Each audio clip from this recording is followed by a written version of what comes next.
What's up, traders? Katie here from Trade Ideas, and I'm here to give you this week's new blog recap part 2.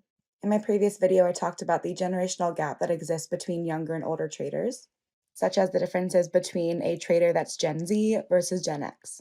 Now, while age is not a determining factor of success as a trader, just because you are young or old does not mean you are good or bad, but there is a certain capability and advantage that younger traders do have over their older counterparts. In this blog, I discuss the ways in which we actually do have a leg up on our older traders because we are more technologically savvy. We were born into that adaptable mindset, and we are able to see things from a new perspective instead of that fixed, more rigid mindset that some older traders are cursed with. Especially for Gen Z growing up in the age of technology, we are used to multitasking like crazy, and that's what trading is reading charts, it's trading, it's looking at research, it's reading articles, keeping up on what companies are doing.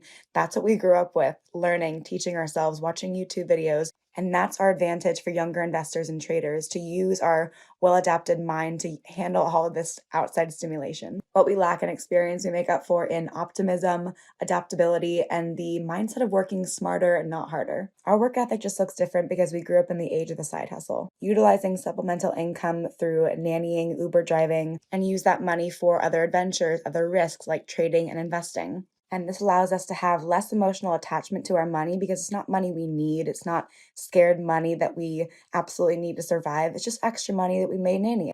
Of course, the younger generations are also more thrill-seeking, adventurous, and willing to take risks while they have it, while older traders may have family support, a pension they want to save. Now, as I said in my last blog, there are detriments to being a younger trader. There are cons as well as pros, just as older traders have the same. So if your age is stopping you from trying out trading or just investing, dipping your toe into the stock market, please click the link below and give my articles a read for this week. I promise it will give you that boost of inspiration and motivation to know that you are on the right path, no matter how old you are. Good luck, happy trading, and I'll see you next week.